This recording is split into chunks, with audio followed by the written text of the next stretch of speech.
Like hush. In Russia.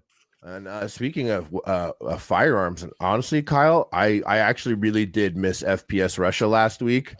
I was in Texas, and it was just, I thought about you the whole time because I was around all these guns, firearms, and it reminded me, I was like, I'm so fortunate in life in the weirdest ways just due to the job.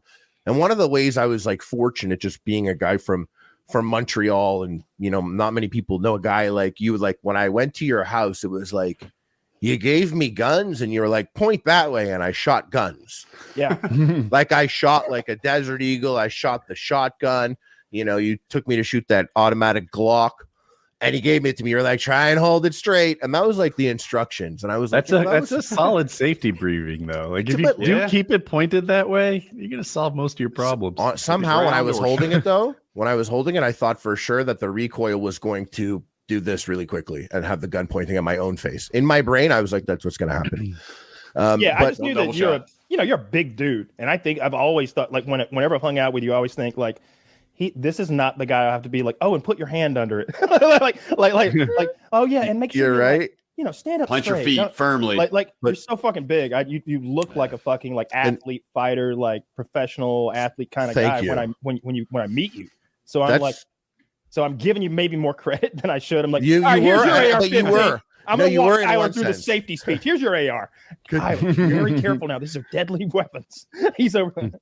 You were in one sense, though. You were in one sense when you thought that I could handle it because I could, except like the thing with the Glock, and I'll expand on it, is that like I don't really have like good wrists. Like even like look at my hand when I do this. Like I have like it's not a good wrist scenario, and like a gun like. The shotgun was fun, but like the Deagle and the Glock automatic was like, I was like, my wrists are not used to shooting guns. But the cool thing about it was like, I didn't have to go and like take a course and listen for an hour or anything. You put it in my hand and you were like, here. And so when I was in Texas, there was so many guns there. And these dudes, the Unsubscribed podcast guys, we were like at the Black Rifle Coffee shooting range. Brandon Herrera was there, and Caleb Francis, like a bunch of creators, Guntubers, and they had all these guns, and they just reminded me of you because they gave it to me. And they're like, "Here you go, bud, shoot it." Take off. And one of them was a 454 Magnum, and they were like, "Yeah, just point it that way." And like, you know, this is Caleb. He's a huge dude, and like, I am also a huge dude, but like, he's a solid dude. I got like some like I said, I got little wrists, I got little claws, you know, I got these claws, and I was like, I shot that gun, and it was like. Really crazy. The reason why I bring it all up is because I shot one gun and I thought right away, I was like, I wonder if Kyle has ever shot this gun. And this gun was it was a Barrett 50 cal that was made. There was one of 20 made by the government that is a shoulder mounted 50 cal. And it had like the shoulder pad like it was the fucking Halo rocket launcher. And I literally like I shot it, and like it's funny because like all day I shot and I literally thought of you. Did it kick like a mule? Time. I'm not sure what you're talking about.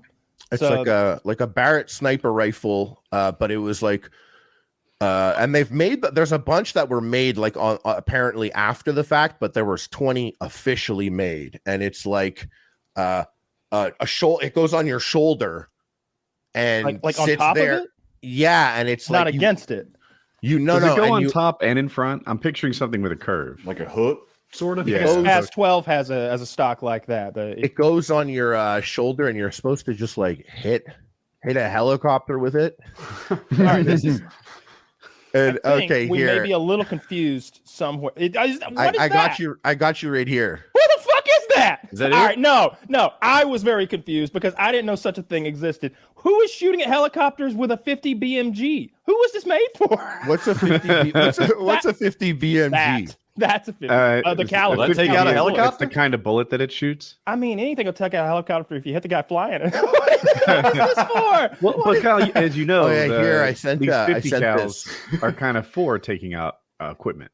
Right? Yeah, they're anti-material rifles. What I'm confused about here is why it would be shoulder mounted like that, like a rocket launcher or something. Oh, that's because it still has the recoil. Like that thing kicks. Good job. Yeah, well, that's what I was exactly gonna say. it. Like, that's what I was gonna say is I shot it. Okay, and, like, okay. It kind of made me a bitch. Yeah. You might okay, I'm glad the optics way out there. Only 20. Bro, it's a Call of Duty thing.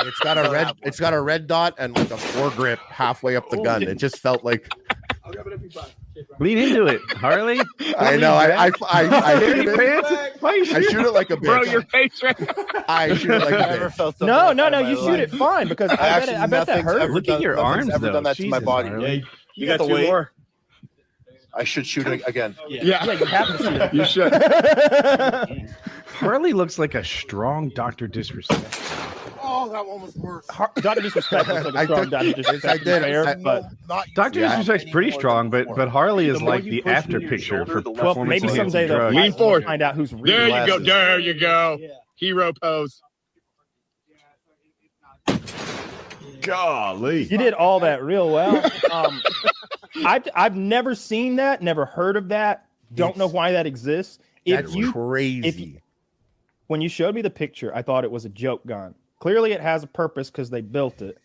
And if the government only wanted 20 of them, that's probably a sign of its effectiveness, right? Yeah. I don't know what that's for. If you tell me it's an anti-air barrack, then okay.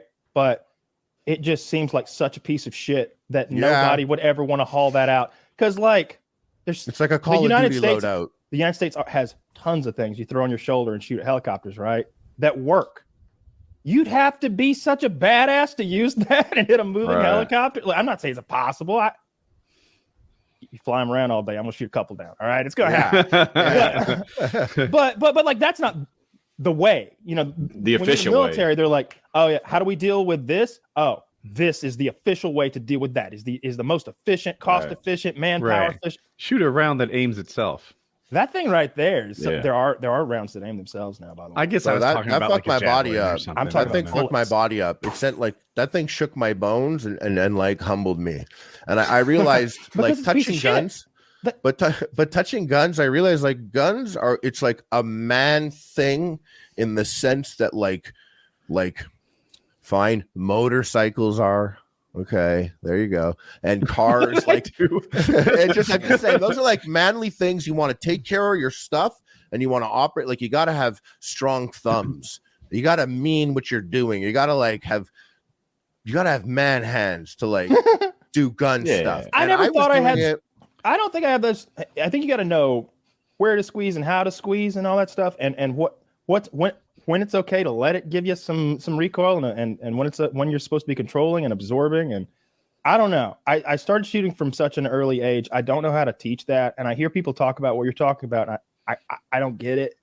Cause like I could limp wrist a 12 gauge in each hand right now. And I could shoot them semi-automatic and they would just dance like this. And I'd never let them go. That'd be a sick video if you were still dropping. That'd be crazy. It'd be very dangerous. Yeah, but that was the thing. That's the best video. But like, don't watch FPS Russia for safety tips. I mean, I could shoot a Glock with 3 fingers. I could just as long as I can like grab it a little. I mean, it'll pop back, but I know how it's going to pop back, so I'm riding it. I don't know. I don't get it. The only things that have ever kicked me, and I've been like, "Oh, that kicks hard." The 500 Smith & Wesson, when you've got like a short barrel and a wooden grip, it hurts because you don't have that big fat rubbery grip to like take all that impact out, and you got a short barrel, so long barrels dealing with a lot of the recoil, and it just hurt. It wasn't the kickback as much as it was this vibration or this. It felt like my hand. What the magnet did to me, it hurt me like right here. Like right in my thumb, like right there, it got me there. And I was kind of like, I was just like, it's interesting that like a lot of the guns I shot them, they were very serious. And I felt like, I was like, oh, I'm kind of like, you're going to want to squeeze with the bottom fingers more than the top fingers. These 2 fingers can ride a little. These 2 fingers these down the bottom are squeezing for dear life. And that lets the gun rock back. And if you lock the front of your hand forward, the gun's coming back a little, and you don't want it coming back into that. You want to be able to rock it a little bit like this, and you'll never feel it. It doesn't hurt. I've never been hurt like that. I just got to get used to it more. People think the big guns hurt. It's not the big guns that hurt me. And I haven't fired the ones Kyle talked about, like the 500 Smith & Wesson. But a little LCP, that thing weighs nothing. So what's an LCP? It's called a mouse gun. It's a 380, which is to say a little smaller than a 9mm. And it fits in your pocket nicely. The thing is, because it doesn't have any weight, it doesn't get absorbed, and all of that recoil goes into your hand. Right. And have you ever been in an environment like a stadium or something where you're trying to clap loudly and you're like, yeah, this actually hurts, you know, like smacking my fingers and hands together. It hurts on your skin. That's what this gun does. It's meant to be carried a lot and fired a little. It's not meant to be shot all the time because it's an unpleasant experience. It doesn't weigh anything. It's like a last resort. Yeah, but need it. I have a full-size 9mm that's really comfortable to shoot. You could shoot it all day. Why? It weighs twice as much and kicks about the same. I like shooting like rifles was so easy because it's just up again. And that's where, like, you're right. When you're like, he'll be fine. Because once I brace it up against my body, like, it's okay. You know, at that point, I felt comfortable with it. But when my arms are out there, my limbs are just so long, and my shit wrist and just the shit hand, my little claw on the gun just wasn't that good. The coolest and most pleasant gun for, like, I would say people like you, is something like an AR carbine, meaning that you've got an AR-15 platform that's chambered in a pistol caliber. So 9mm or 45 ACP would be my pick. One of those. 9mm is probably what I go with. And so you have very low recoil, thuk, thuk, thuk, instead of that clack, clack, clack. AR-15 doesn't kick that hard anyway, but now it really doesn't. And then you throw a suppressor on it, and because if it's 45 ACP, that's a subsonic round, so the suppressor is doubly effective, triply effective. Now you have a paintball gun that kills, that you can shoot targets at 100 yards and have so much fun shooting steel. When that slow, heavy 45 caliber round hits a thick piece of steel, it's dong and knocks that thing down. You can see how much power you're sending down range, but it's quiet. It's like thunk, thunk, thunk, just like a paintball gun. I put the link there because you're right. I shot a gun that felt like that. It was like a silenced one, so it felt like how you're describing. It was like a thunk, thunk, thunk. But these guns, this was like Pistilli was there, and it was cool. I got to meet him, and I was like, "Yo, what up?" And we know each other because we were both on this podcast. So like when he was in Texas, like I got to see him. But that first video, the guns that were there, these are all like. These are mute that. These are all like what's it called? They were from Tarkov. Yeah, exactly. He brought like the I think these are a mix. I think they're like Brandon Herrera's and like I shot some of Caleb's guns. Everyone had guns there. Okay, there's so many fucking guns. All right, so the only thing that stuck out to me there was that what looks like a VSS or a Val. Like it's the wooden stock suppressed fully automatic. I know this gun because I use this in Battlefield, actually. Yeah. Whose was that? It's a great question. No, can I see it? Like, which one is it? I want to see what table it was on. Again? Can you pull up the table? Honestly, your presence was with me the whole time. I was there, and I was like, the last time I was ever just with loose guns was at your place. And I even walked into a house there, and there was like, I walked in the house, and there was a P90 and like a couple like pistols on the carpet, and I was like, this is so just stop. So that right there, that brown one, right? Yeah, if you go back, the one that was on the special bag on the tarp. Yeah, he'll have to loop around. Yeah, that's. I think he knows the spot. It's the one that has the wooden stock with the space in it. As soon as we go to the next scene, pause. Yeah, there, pause. Bottom right, wooden stock. Oh, I thought it was that one. What the hell? I thought it was a Dragunov top, like sitting on a case. So on the top left, I don't know I can't visually tell the difference between like a Dragunov and a PSO, which I think is like the Romanian version, which is like you get the Romanian thing for like $1,000. That thing, if that's real, is probably $5,000 or $10,000 or something. I don't even know. What this is Tarkov guns, right? Yeah. So if he's so sick, one can kind of stand it. I mean, that's what I did when I went to make a video of a Dragunov. I was like, okay, so I can get a $15,000 import, or I can get a $900 at Franklin gun from Franklin's. Give me that $900 gun and let's go. These guys, big boys do what they want.